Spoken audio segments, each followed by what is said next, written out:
मी आहे सज्ज आयोजित स्पर्धा अभिवाचनाची निर्माण करण्यास साहित्यिक नमस्कार. ज्ञान प्रबोधिनी छात्र प्रबोधन व मातृमंदिर विश्वस्त संस्था निगडी पुणे यांच्या संयुक्त विद्यमाने कुमार वयो गटातील विद्यार्थ्यांसाठी अभिवाचन स्पर्धा आयोजित केली आहे. या स्पर्धेमध्ये आम्ही स्वर्गीय शेठ रामविलास किसनलाल लाहोटी कन्या प्रशाला कराडच्या विद्यार्थिनी ललित साहित्य लेखातून विषय सादर करीत आहोत. शाळा व्यक्तिमत्वाचे बीज. आपलं सगळं खूप चांगल्या स्थितीतलं सुखाचे नसतं, पण महाराष्ट्रात आदिवासी आणि भटके विमुक्त जमाती स्थलांतर करणारे मजूर यांची संख्या खूप मोठी आहे. या समाजातल्या मुलांचे प्रश्न खूप वेगळे असतात. त्यांचं जगणं खूप कष्टदायक आणि संघर्षमय असतं. या समाजातील मुलांच्या भावविश्वाची ही एक झलक सादर करीत आहेत प्रज्ञा सूर्यवंशी, श्रावणी मोरे आणि परिणिता पाटील. लक्ष्मण मानेंची आश्रमशाळा. सकाळची वेळ. अधीक्षक नुसतेच झोपेतून उठलेले. एका खोलीतून धावत मुले येतात आणि सांगतात की चांगदेव जागेवर नाही. अधीक्षक घाबरतात. त्यांच्या डोळ्यापुढे चांगदेवाचा आक्रमक भांडखोर बाप दिसायला लागतो. त्याला हे कळले तर तो आपली मान धरली. अधीक्षक घाबरत लक्ष्मण मानेंना फोन लावतो. शाळेतून सकाळीच फोन वाजतो. आश्रमशाळेतून एक पोरगं पळालं. सगळीकडे शोध सुरू. पोराच्या बापाला कळता शाळेत येऊन बापाचा संताप. माझं पोरगं भरून द्या, नाहीतर बघतो एकेकाकडे. ही धमकी. सगळेच घाबरतात. स्वतः माने त्या बापाला घेऊन पोर शोधायला निघतात. पूर्ण एक दिवस सगळ्या पाड्यांच्या पालापालांवर फिरतात. पोरगं काही सापडत नाही. शेवटी दुसऱ्या दिवशी सोलापूरच्या एसटी स्टँडवर ते पोहोचतात तर स्टँडच्या बाहेर पडत असलेल्या एसटी ते पोरगं दिसतं. ते पोरगंही बापाला बघतंय. खिडकीतून बाहेर बघत ओरडायला लागतं आणि चालत्या गाडीच्या खिडकीतून बाहेर निघायचा प्रयत्न करायला लागतं. इकडे बाप रस्त्यावरून एसटी मागे ओरडत पळतोय. बघायलाही गर्दी होते. अखेर एसटी थांबते. पोरगं खाली उतरतं आणि बाप लेकाच्या भेटीचा तो सोहळा सारे जण डोळे फिरून बघतात. चांगला तगडा बाप. इतर वेळी गाऊन शिव्या हसरताना तो पाटील समाजातील मजबूत बांध्यांचा बाप. पण 2 दिवसांनी पोरगं बघून लहान मुलासारखा हमसून रडू लागला. पोरगंही मोठमोठ्याने रडायला लागलं. दोघांचा तो भावबंध बघून सारी गर्दी भावूक झाली. पोराला भूक लागली असेल म्हणून ते सारे हॉटेलमध्ये गेले. पोराला खाऊ घातलं. पोरगाही बराच काळ जेवला नव्हता. सगळं झाल्यावर मानेने पोराला विचारलं, का रे, आश्रमशाळेत जेवण नीट मिळत नाही का?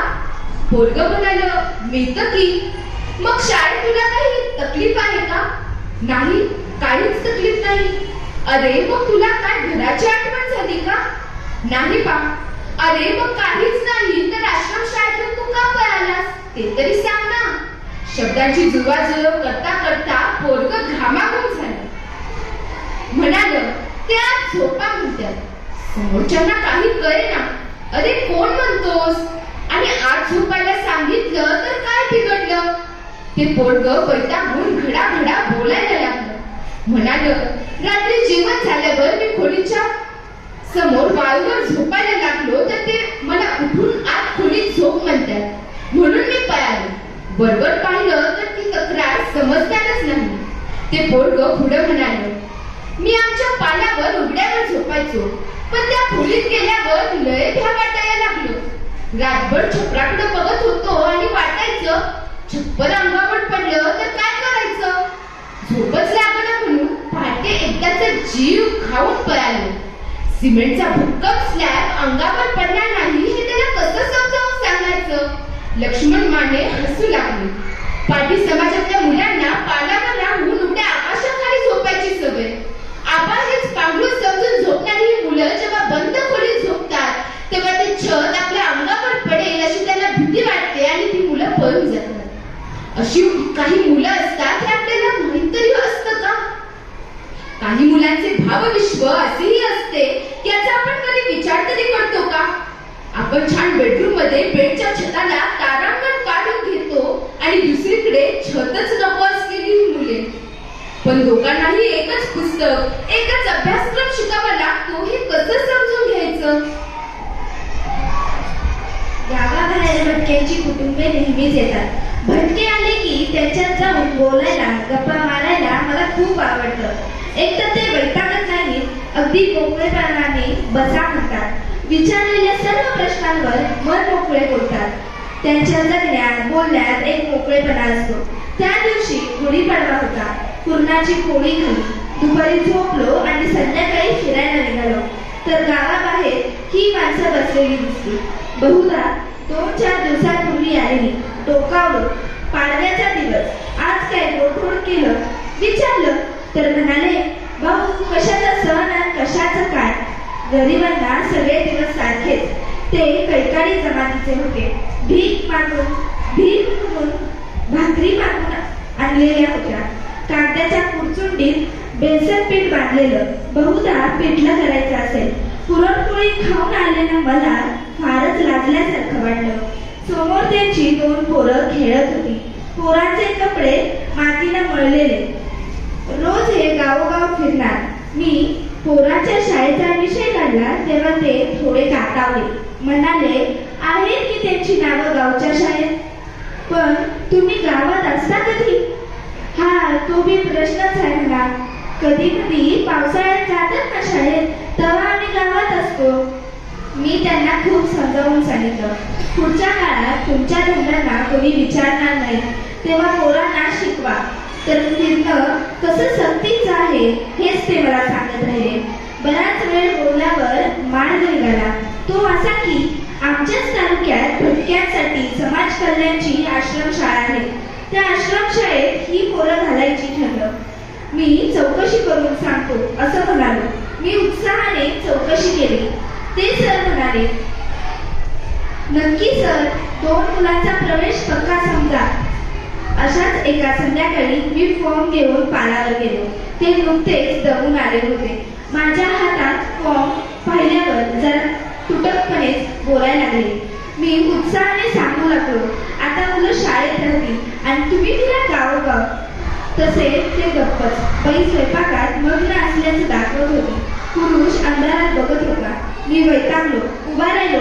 म्हणालो, मग त्या दिवशी स्पष्ट सांगायचं ना, कशाला फॉर्म आणले असते, परत कशाला येईन तुमच्याकडे. तुम्ही पोराचं वाटोळं करताय. आता ती बाई बोलायला लागली. म्हणाली, दादा लई झालं तुझं शिक्षणाचं कौतिक. आम्ही सारं बघितलंय. असाच एक शहाणा 15 वर्षापूर्वी आला होता पाडावर. म्हणाला, लेकराला शाळेत घाला. त्याचं ऐकलं. पोरगं शाळेत टाकलं आणि कैकाडी टोपल्या नेण्यात गावोगावी फिरत राहिलो. पोरगं 12वीत गेलं आणि नापास झालं. आता पोरगं घरी बसलंय. त्याला टोपल्या विकता येत नाही आणि कॉलेजात बी जाता येत नाही. ते तुमच्याकडून बी हुकलं आणि आमच्याकडून बी हुकलं. तेव्हा नका सांगू शाळेचं काही. त्या अंधारात माझा उतरलेला चेहरा दिसत नव्हता. महात्मा गांधींचे मूलभूत शिक्षण, व्यवसाय शिक्षण हे शब्द डोळ्यांसमोरून जात होते. पराभूत नजरेनं पालावरून परत फिरलो. पोरं खेळात रंगली. ऊस तोड्यांच्या बंद खोप्यांसमोरच्या रिकाम्या मैदानात खेळ रंगला. मला राहवत नाही. मी पोरांना हाकालतो, ए पोरांनो, इकडे या. मला सांगा, ती तिकडे शाळा दिसते का? हो दिसते. मग तुम्ही शाळेत का नाही जात नाही? यावर त्या मुलांची उत्तर. पहिला म्हणतो, माझं बाळ मला रात्रीच्याच खोडात नेतो. दुसरी म्हणते, आमचं लहान बाळ आहे ना, म्हणूनच मला सोबत आणले त्याला सांभाळायला. तिसरा म्हणतो, मी होय, माझ्या आईला काम होत नाही म्हणून मी पण जातो ऊस तोडायला. मी बी तोडू लागतो. चौथा म्हणतो, मी खोपीवरच असतो, पण आई म्हणते धान्य चोरी जातो म्हणून कुठं जायचं नाही. मग मी खोपी समोरच खेळतो. प्रत्येकाचं उत्तर वेगळं. शाळेत न जाण्याचं कारण वेगळं. बिचाऱ्यांना त्याचं गांभीर्य कळत नाही.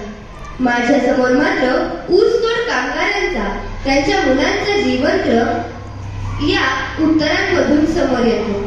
मी शांतपणे उठतो. माझ्या हातातल्या पिशवीतल्या मोफत व सक्तीच्या शिक्षण कायद्याची प्रत एकदा डोळे भरून बघतो आणि पोरांनो, उद्या या बरं का शाळेत नक्की, असले एक निरर्थक वाक्य बोलून पुढे निघतो. पोरं गारेगार विकायला आलेल्या माणसासारखं माझ्या माझ्याकडे बघत असतात. मी वळल्यावर जोराने हसतात आणि खेळ पुन्हा सुरू होतो.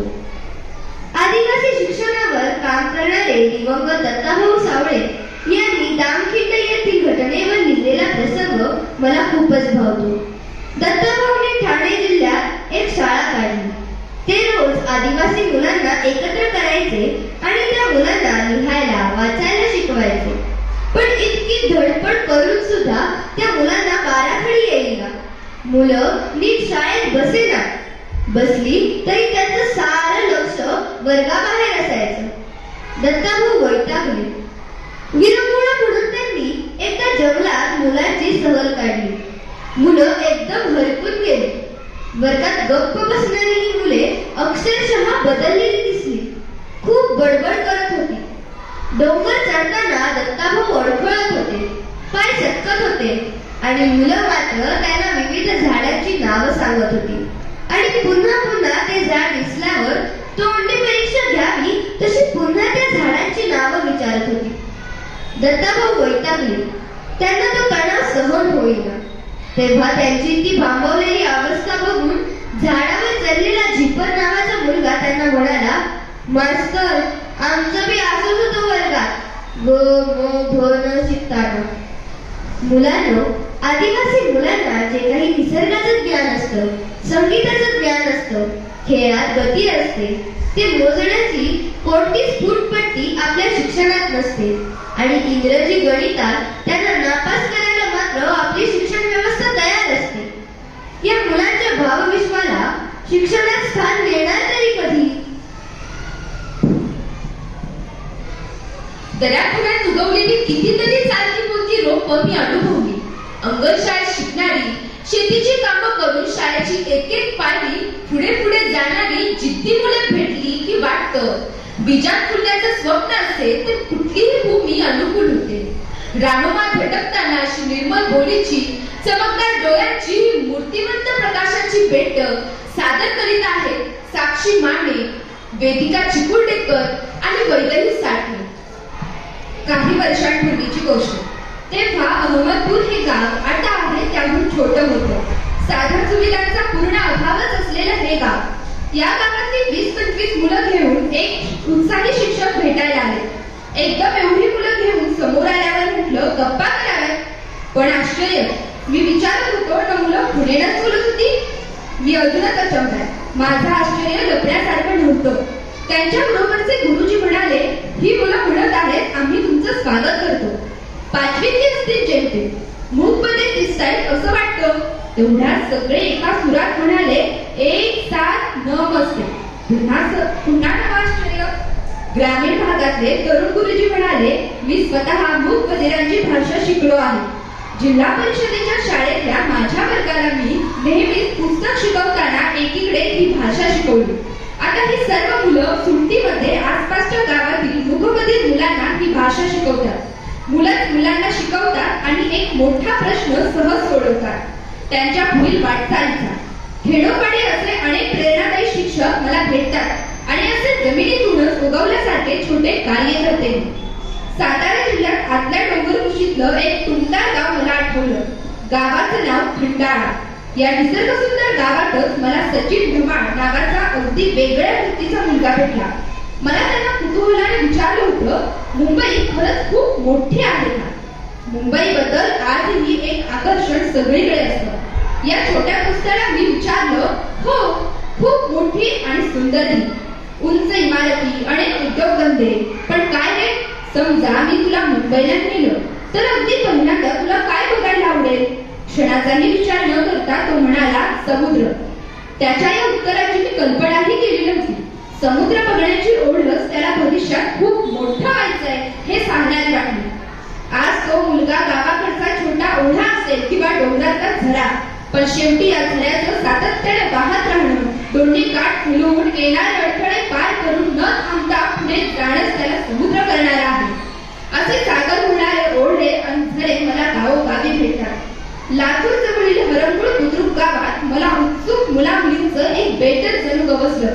किल्लारी गावाजवळ हे गाव आहे. काही वर्षांपूर्वीचा भूकंप अजूनही थरकाप उडवतो. अनेक घरं, माणसं या धरणी कंपात गडप झाली. अशा उद्ध्वस्त घरातली जी मुलं वाचली ती अनाथ होती, पण संस्थेनं हात दिला. गावानं गावकऱ्यांनी साथ दिली आणि वसतिगृहासह सुरेख शाळा डौलात उभी राहिली. या शाळेतील अनेक मुलं मला पत्र पाठवायची, नवी त्यांना उत्तरं. लातूरला गेलो असताना शाळेला कुणालाही न कळवता मी अचानक त्या माझ्या पत्रमित्रांना व त्यांच्यासाठी समर्पित भावनेनं आयुष्य वेचणाऱ्या शिक्षकांना भेटायचं ठरवलं. मी आलो हे कळल्यावर शिक्षकांना आनंद झालाच, पण मुलेही आनंदी झाली. स्वागताचं सगळ्यात सुंदर तोरण फुटलं तर डोळ्यातल्या उत्साहाचं. एका प्रशस्त स्वच्छ हॉलमध्ये विद्यार्थी एकत्र आले. शिक्षक म्हणाले, मुलांना 4 शब्द सांगा.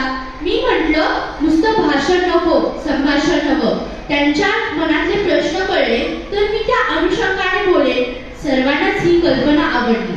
गंमत म्हणजे इतके साधे वाटणारे परंतु इतके वेगळे प्रश्न मला कुणीही आजपर्यंत विचारले नव्हते. त्यांच्या प्रश्नांमधून त्यांच्या करिअरच्या वाटा मला दिसत होत्या. उद्ध्वस्त भूतकाळातून ध्येयवादी वर्तमानात आलेल्या या मुलांचा भविष्यकाळ निश्चित उज्ज्वल आहे याची प्रचिती त्यांच्या प्रश्नातून जाणवली व त्यांचे शिक्षक, मुख्याध्यापक यांच्यासाठी किती आटोकाट श्रम करत असतील तेही जाणवलं.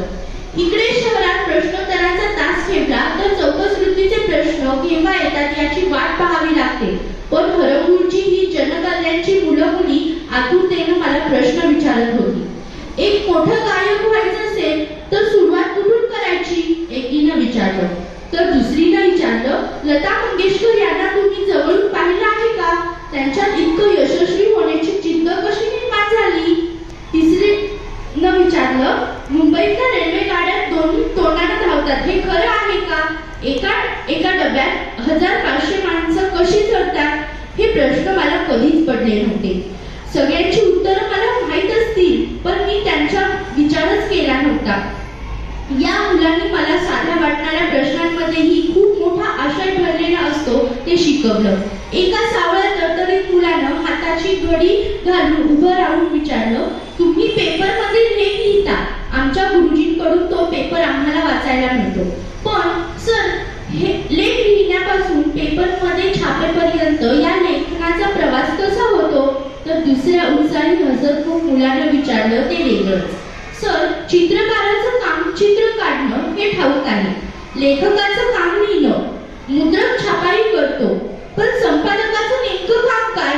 काय केलं म्हणजे संपादक होता येतं? त्याची त्या वयातील समज पाहून हसू आलं ते कौतुकानं. केवढे प्रश्न न त्यांच्या उत्सुकतेच्या तरारी किती. 15-20 मिनिटांसाठी मी शाळा बघायला गेलो काय, पण प्रश्नोत्तराचं रंगी 2-2.5 तास. जिज्ञासा जागरण हेच शिक्षणाचं काम. मुलांमध्ये जेव्हा ती दिसते तेव्हा शिक्षकाच्या उत्तम कामाचं वेगळं प्रशस्तीपत्रक द्यावं लागत नाही.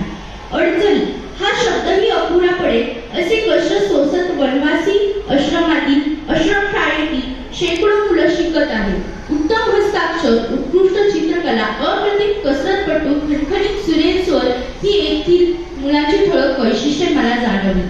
मावळ तालुक्यातील कान्ही गावातील प्राथमिक शाळा मी पाहिली. थोड्या वेळात प्रतिभावंत मुला मुलींचा गुच्छच मी अनुभवला. तेजल बबन गायकवाड ही कविता करणारी गुणी मुलगी.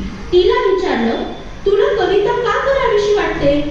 ती म्हणाली, जे मला व्हावेसे वाटते ती कल्पना मी कवितेतून करू शकते. कल्पना म्हणजे मनाचे पंख, कुठूनही कुठे जाता येते. मनात आलं, या तेजलला खूप चांगल्या कविता वाचायला द्यायला हव्यात. योग्य ते मार्गदर्शन व संधी द्यायला हवी. तिच्यातच महाराष्ट्राची उद्याची बहिणाबाई इंदिरा संत, शांता शेळके दडलेली असू शकेल. कान्ही मावळ येथे ग्रामीण भागातील अपंग विद्यार्थ्यांसाठी चालवली जाणारी शाळा आहे. शाळेत जाताना वाटेतली दृश्य मनात व्याकुळता निर्माण करीत होती. पण त्याचबरोबर परस्पर सहकार्याचा एवढा मनोज्ञ वस्तुपाठ मी प्रथमच अनुभवत होतो. काही शिक्षक अपंग मुलांना चक्क कडेवर उचलून वर्गापर्यंत नेत होते. जिल्हा परिषदेच्या शाळेतली मुलं काही अपंग मित्रांच्या चाकाच्या खुर्च्या ढकलत त्यांना वर्गापर्यंत आणत होती. तर पाय धड असलेला एक विद्यार्थी पाय नसलेल्या मुलाला खांद्यावरून आणत होता. स्वतःला हात नसून ज्याला जे लाभलंय त्याच्या मदतीने ज्याला ते लाभलं नाही त्याला मदत करायची हा जणू इतका कर्मयोग. कुरण शाळांमधील वनवासी मुलांसाठीचं शिबिर उघड्या माळरानावर होतं.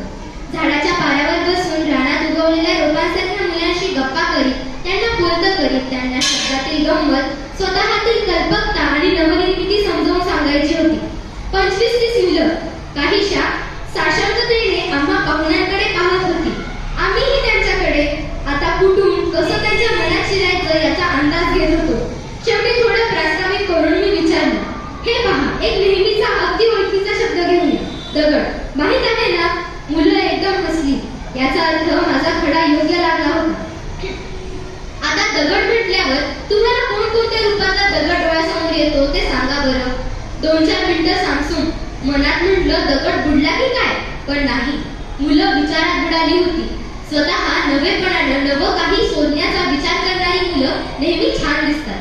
खरं म्हणजे मी प्रश्न विचारून मोकळा झालो होतो, पण मीही दगडाची वेगवेगळी रूपं शोधण्यात गडलो होतो.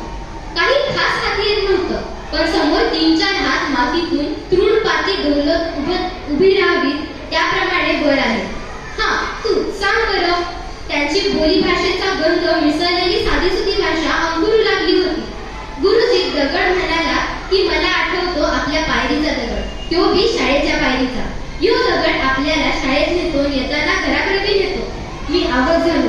दगडाच्या पायरीचं रूप मला सुचलंच नव्हतं, पण अजून आश्चर्य ऐकायची होती. दुसरा हात हाताची घडी घालून ऐटीत बोलू लागला. 2 वेण्या पुढे घेतलेली परकर कोलक्यातली केस कपाळावर गुरगुरणारी गोड मुलगी होती ती. मी सांगू का? सांग ना. देवाची मूर्ती बी दगडाचीच बनवतात ना. त्या मूर्तीच्या दगडाला आपण नमस्कार करतो, मनातल्या इच्छा पूर्ण करतो. म्हणजे म्हटलं तर देव दगडात बी असतो ना. वा, मी अभावितपणे बोलून गेलो. बघणाऱ्याच्या दृष्टीतच परमेश्वर असतो. हे अवघड थोडं या मधुर कन्येनं चुटकीसरशी सोडवलं होतं. तिच्या सहज उत्तरानं जाणवला तिच्या मनाचा गाभारा. ज्ञानाचं निरांजन तेवढं करण्यासाठी किती योग्य मन होतं ते. विचारांची चाल छेडली की त्यानंतरच्या 3ऱ्या हाताने मला दगड दिसतो, तो आमच्या घरातल्या जात्यात. आजी नाही दोघी बी ज्वारी बाजरी त्या जात्यावरच जळतात. पीठ येतं त्यातून. पोट भरतं. गुरुजी म्हणजे बघा, हा दगड आपल्याला भाकरीचं पीठ देतो. भाकरीच देतो जणू. दगडाचं हेच रूप मला लय भारी वाटतं. मनातल्या मनात 10 वेळा मी त्या मुलांना प्रेमाने नमस्कार केला. डोळे भरून आले होते. जागोजागी कडाकडात नव्या पिढीत केवढी प्रतिभा आहे, कल्पकता आहे. आधीच्या पिढीच्या अनेक पावलांनी मुलं पुढे आहेत. योग्य वेळी प्रेमळ जागरूक शिक्षकांचा परिसर मिळाला तर प्रत्येकात नव्या कर्तृत्वाचे सुवर्ण झळाळले. आता विचारांचं जातं माझ्या मनात फिरू लागलं होतं. वाटलं हे प्रतिभेचं व्यासपीठ. आपल्या देशातलं राणामनातलं खुलं विद्यार्थी, जिद्दीचं विद्यार्थी. शाळेतील प्रत्येक विद्यार्थी शाळेने दिलेल्या संस्कारांची शिदोरी घेऊन आपलं आयुष्य कसं जगतो, त्याची जडणघडण कशी होते हे दाखवणारे गीत सादर करीत आहे हर्षा गिरीगोसा. बहरायाचे वय हे आमचे उल्हासाचे दिवस असे, शिक्षण आणि संस्कारांनी फुलण्याचे हे दिवस असे.